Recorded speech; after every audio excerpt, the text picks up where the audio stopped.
الناس كلها بتسأل فين سعاد حسني، ليه غايبة عننا، مش عاوزة تطلع، عندها أسباب؟ لا طبعا ما فيش، مش غايبة ولا حاجة.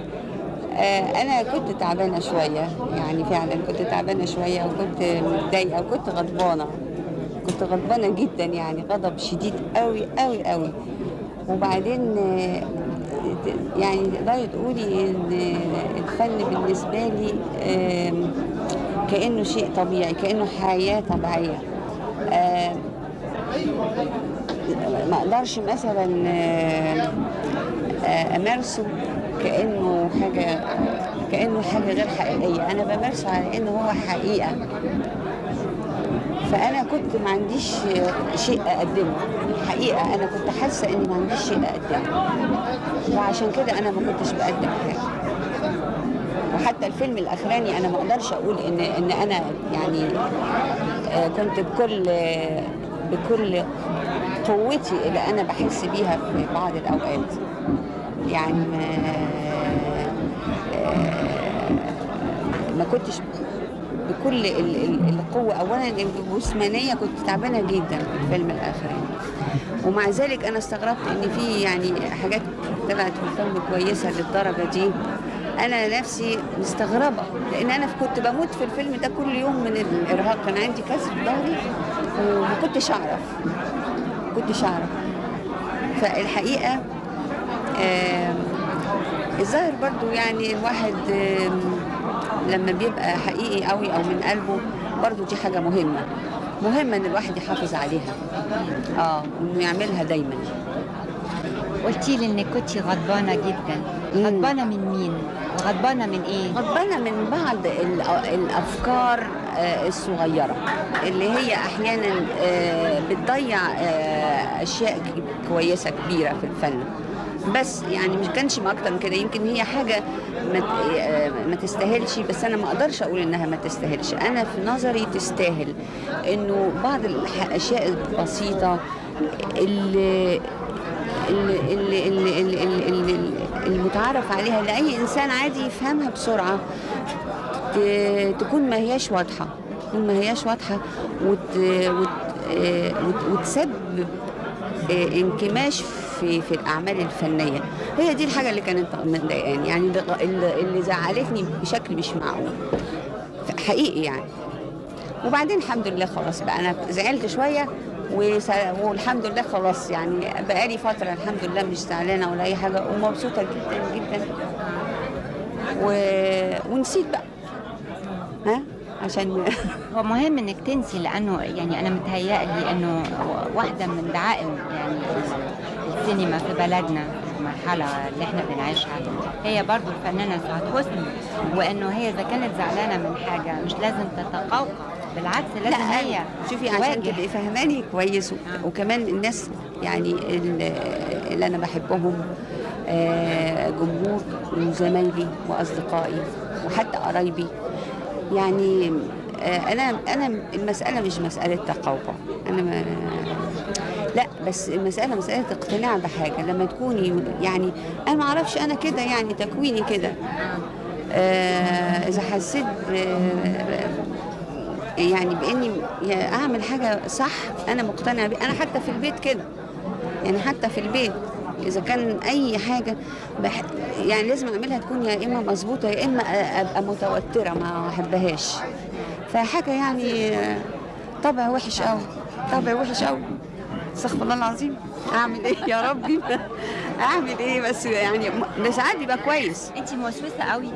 مش وسوسه، لا انا مش وسوسه ابدا، بالعكس. انا يعني احب التلقائيه، واحب التلقائيه اللي بتولد الحاجات الجميله الطبيعيه.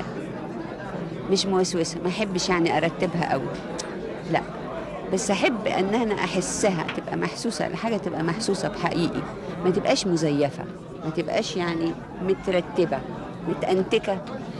ما تلاقيني اتريق عليها واتفرج عليها من بعيد، ما اندمجش معاها. الفنانة سعاد حسني بتطلب الكمال؟ يعني طبعا الكمال لله وحده وكل حاجة، لكن أنا مش مسألة إن أنا بطلب الكمال، لكن أحب إن كل حاجة تبقى كويسة وحلوة. بس إذا كنا قادرين على إننا نعمل حاجة حلوة فالمفروض إن إحنا نعملها.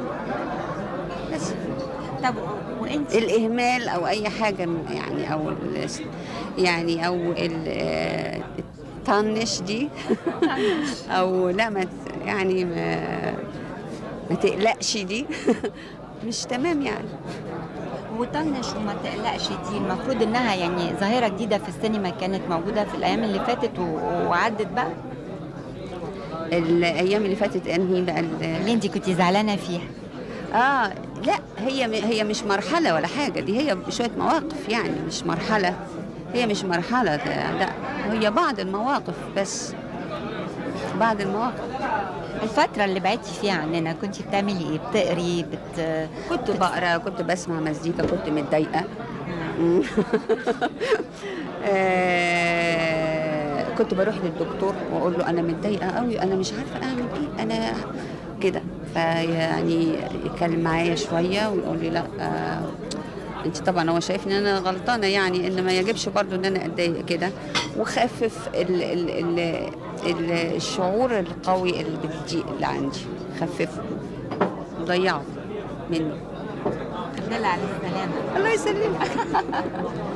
طيب القراية اللي قريتيها طلعتي منها مثلا بأعمال ممكن تقدميها لنا قريب؟ خلاص انت نسيتي المرحلة اللي فاتت يعني، هتبتدي بقى تدخلي لا في الشغل؟ هو يمكن كان في حاجة أهم من الأعمال وأهم من ده، إنه أنا أشعر إني أقدر أكون جديدة. يعني إزاي أكون جديدة؟ أنا مثلا مثلت أفلام قبل كده بطريقة معينة، دي كانت في وقتها، مش معقولة أمثلها بنفس الطريقة، لازم في حاجة تكون زادت عليا كبيرة ومهمة.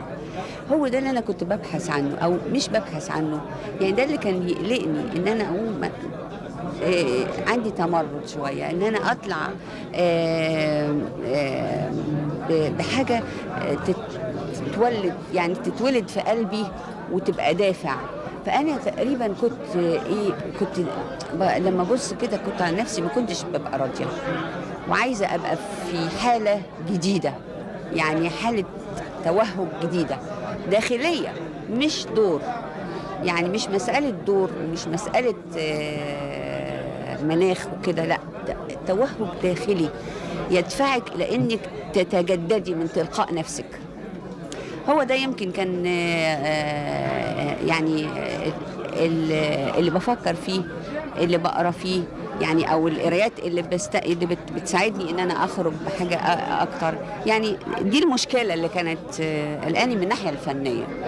طب التوهج اللي انا شايفاه دلوقتي واللي احنا حاسينه دلوقتي في كلامك، بنأمل ان هو يستمر؟ هو أنا الحقيقة يعني من قبل فيلم الراعي أنا كنت خلاص ابتديت يعني إن أنا هرجع وهشتغل وهوضب حاجات وكده. بس بقى طبعا فيلم الراعي بدر بالمهمة. أنا بس يعني الحقيقة كنت تعبانة وقتها، كنت أتمنى إن أنا أعمل الأول عمل أو أكون مستريحة أكثر من كده. بدر بالفيلم وانا سعيده جدا بالفيلم ده، لان برضه هو بالنسبه لي مفاجاه ان انا ازاي اقدر اشتغل بكل الارهاق اللي انا كنت فيه ده، وبعدين يطلع بعض المشاهد مثلا كويسه. فانا بقول بقى يعني انا بقول يعني